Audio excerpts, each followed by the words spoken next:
Hello. Hello. क्या बात है सर, आप यहाँ? मैं थोड़ा आपके एसपी से मिलने आया था। हाँ। चलता हूँ। वैसे मिस्टर राजन, उस कोविलन केस के इनविटेशन में आपका नाम देखा था मैंने। उसके बाद वो डीएसपी विल्सन को इस केस का इंचार्ज लिया था। इस ट्रांसफर की कोई खास वजह है क्या? खास वजह ऐसी कुछ नहीं है सर। केस की शुरुआत मेरे हाथ से हुई थी, तभी से जनता, हमारी पार्टी और अखबार वाले सब मिलकर इस केस को बहुत बड़ा मुद्दा बना दिए हैं। ये बड़ा केस है, एक सीनियर ऑफिसर के नेतृत्व में तहकीकात शुरू की जाए, यही इस केस के लिए अच्छा रहेगा। ये सोचकर विल्सन सर इस केस का इंचार्ज लेकर चलाने को बोल दिए, और ऊपर से वो फैमिली मुझे जानती है। एकदम झूठ सर, ये आदमी आपको बेवकूफ बना के बचना चाह रहा है, इसलिए हमें सावधान रहना होगा सर। अगर इस केस की इन्वेस्टिगेशन इसने करी ना तो हमारे हाथ से चला जाएगा ये। बालन, वैसे उनका मकसद क्या है? इस केस को कैसे भी करके खत्म करना, लेकिन उस आदमी के पास इसके लिए बिल्कुल भी टाइम नहीं है। और ऊपर से बेचारा उन्नी पंडित। सर मैं एक बात खुलकर बोलता हूँ, उस उन्नी पंडित से अगर कोई ऊंची आवाज में बात भी करे ना तो वो डर के मारे भाग जाएगा, यही उसकी सच्चाई भी है। और वो आदमी किसी लड़की का बलात्कार करके उसे तालाब में फेंक दे, ये तो बहुत मुश्किल है सर। बालन, तुम इस बात को इस तरह हल्के में मत लेना। वो इंसान दिखता है वैसा नहीं है। उसके अंदर का जानवर कब बाहर निकलेगा वो किसी को नहीं पता है। तो फिर संभल के रहना बालन। मैं चलता हूँ। Okay sir. तो लगता है तुमने इन लोगों का भी ब्रेन वॉश कर दिया। बालन, अपनी जुबान को संभाल कर बोलो, होशियार रहना, आजकल ज्यादा हो रहा है। अनियन भाई यहाँ नहीं है क्या माँ जी? नहीं है, किसी वकील से मिलकर आता हूँ ऐसा बोलकर गए। ओहो, लड़की को देखने के बाद पानी वहाँ डालो ना माँ जी। वैसे वो लड़की को देखकर क्या बोला है? सुजैन उसको पसंद है ना? वैसे उसने खुलकर तो नहीं कहा, लेकिन उसकी बातों से मेरी समझ में आ गया। लगता है वो उसे पसंद करता है। तुमने पूछा नहीं क्या? पसंद है उसने ऐसा बोला भी नहीं, पसंद नहीं है ऐसा भी नहीं बोला। मनी कुंजू भाई, जैसे आपकी मर्जी वैसा करो बोलेगा तो मैं कैसे करूँगा? मानी कुंजू, सुनो तो, लड़की के माँ बाप अमेरिका में है ना? होने से क्या है, शादी को पक्का कर दो। वो किस लिए? नहीं बोलने पर हम अमेरिका जाकर देख सकते हैं ना? कहीं दूसरी जगह देखने का दिल नहीं किया माँ जी आपका? बचपन से मेरी ख्वाहिश है, नर्सिंग की पढ़ाई करके अमेरिका भेजता हूँ, ऐसा मेरे चर्च के फादर ने कहा था। वो पहाड़ के उस तरफ रहने वाला है, समझी? उस तरफ भेजने का क्या मतलब? वहाँ भेजने का मतलब बेकार का खर्च। इस बात का पता उन्हें पहले ही चल गया था, इसीलिए आप यहाँ पर खड़े हो। वैसे आप नल का पानी खोलकर यहाँ पर खड़ी हो ना? जाकर नल बंद करो, बेकार का टेंशन दे रही हैं यहाँ पर। ये लड़का भी ना समझता नहीं। कैसे कैसे लोग आ जाते हैं जान खाने के लिए। हम इतने दुखी हैं, फिर भी भगवान हम पर दया नहीं दिखा रहे हैं। उसे देखकर दिल को जरा उम्मीद लग रही है। इतना कुछ परेशानी आने के बावजूद भी वो लोग शादी के मामले में पीछे नहीं हटे हैं। शायद तुम निर्दोष हो ऐसा उनको लगा होगा। आगे इसकी किस्मत। गवर्नमेंट वकील अनियन कुरीवाला, मैंने सुना है कि जो भी केस वो आज तक लड़े हैं कभी हारे नहीं हैं। जिन्होंने खून किया है वो सब मुजरिम हैं। वो वकील शायद उनका केस पहले लड़ चुका है। हमारा वकील कौन है? इसका फैसला कौन लेगा मामा जी? फैसला लेने के लिए कई लोगों से मिल रहा हूँ, उसके लिए थोड़ा समय लगेगा। ठीक है, ठीक है।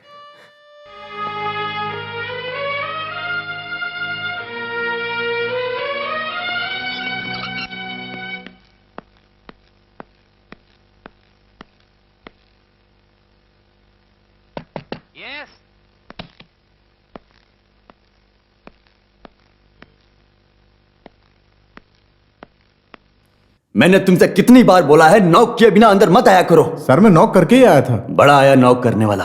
हाथ में क्या है? सर ये बिल पूरा भरना है, और अगर आज नहीं भरा तो कल दे देंगे उसे।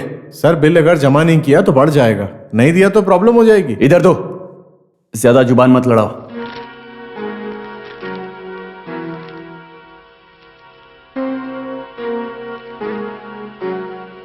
ये लो, और जाकर 3-4 चाय बोल दो। मैं कांस्टेबल को भेजता हूँ सर। तुम्हें जाकर बोल देने में क्या प्रॉब्लम है? तुम जाकर बोल दो कि वही काफी है। बहुत इज्जत की पड़ी है। सर, थोड़ा इज्जत देना भी सीखिए। देखा जाए तो वो भी एक सब इंस्पेक्टर है। यहाँ के कामकाज को मैं देख लूंगा। वकील साहब अब अपना वकालत देखिए।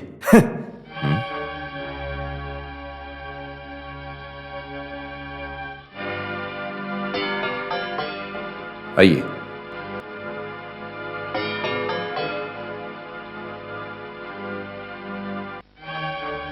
कोर्ट में गवाही देने आना काफी है। यही लोग हैं ना चश्मदीद गवाह?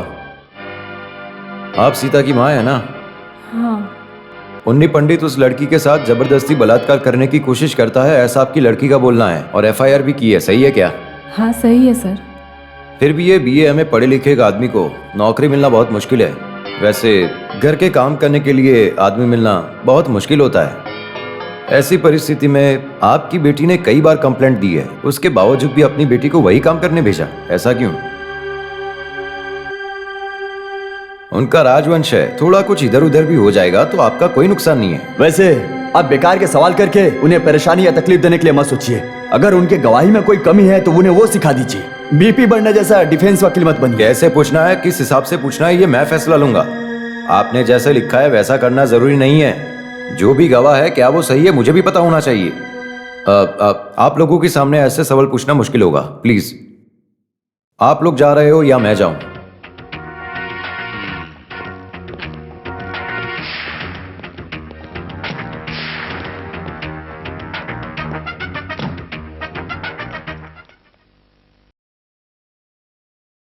हे भगवान, ये तो हमें परेशान कर देगा। ये आदमी सारे काम पर पानी फेरेगा, मुझे खत्म करके ही सांस लेगा। तुम एक काम करो, तुमने जो दरवाजा बंद किया है उसे खोल दो। बाप रे, इधर भी आ गया। हेलो। Yes yes. इसमें बहुत सारे झूठ जुड़े हुए हैं। गवाह, साक्षी, फिंगरप्रिंट साफ साफ चाहिए मुझे। क्राइम से जुड़ा एक भी सुराग नहीं मिला। कुछ ऐसे क्रिमिनल केस जिसमें हम कुछ छिपा नहीं सकते हैं, उसमें लिंक्स कनेक्ट करने के लिए एक दो गवाह को हम प्रोसिक्यूशन की तरफ मैनिपुलेट करते हैं। लेकिन 100% झूठा गवाह और फिंगरप्रिंट जोड़कर साबित करने वाले पूरी दुनिया में सिर्फ आप ही ये काम कर सकते हैं। नहीं, मैं अपनी जानकारी के लिए पूछ रहा हूँ। आप बोलना क्या चाहते हैं? एक आदमी गुनाह करने से पहले उसके संबंधित गवाह को सामने से बुलाकर इस तरह का गुनाह करेगा क्या? और जब मुजरिम ने गुनाह किया है तो उसकी छानबीन करना पुलिस का काम है। अरे 20-30 साल से मैं इसी वर्दी को पहनकर चल रहा हूँ। अब आगे इस केस को कैसे हैंडल करना है ये मुझे बहुत अच्छे से पता है। जिसने गुनाह किया वो नहीं मिला तो किसी पर भी इल्जाम लगाना ठीक नहीं है। अगर केस का हल निकालना है तो मेहनत करो, कोशिश करो। सिर्फ शरीर का ही नहीं, दिमाग का भी इस्तेमाल करो। फिर भी कोई फायदा नहीं मिला तो छोड़ दो। आज तक बिना सबूत के ऐसे कितने सारे पेंडिंग केस पड़े हैं, हर कोर्ट में, हर पुलिस स्टेशन में। कुछ भी हो, एक निर्दोष को दोषी मत ठहराओ। अगर ऐसा होगा तो हमारे जुडिशन की बदनामी होगी। नहीं सर, जिस केस में जुडिशरी की बदनामी हो ऐसा केस आप मत लीजिए, पीछे हट जाइए। आप ये बोल सकते हैं कि गवाह से आप संतुष्ट नहीं है, आपकी तबीयत ठीक नहीं है, ऐसा बोलकर आप पीछे हट जाइए। इस केस को लेकर मैं अपने किसी पहचान के वकील को लेकर इस केस को जीत जाऊंगा। आप नहीं जीतोगे सर, मैं जीतने भी नहीं दूंगा। और इस केस में कोई झूठा गवाह भी नहीं है। एक निर्दोष को बलि चढ़ाकर मेडल लेने का सपना मत देखना। मैं इसे ओपन कोर्ट में डिक्लेयर करूंगा, तब देखते हैं कौन से कोर्ट में ये केस चलता है। मुझे भी ऐसा केस लिए काफी दिन हो गए हैं।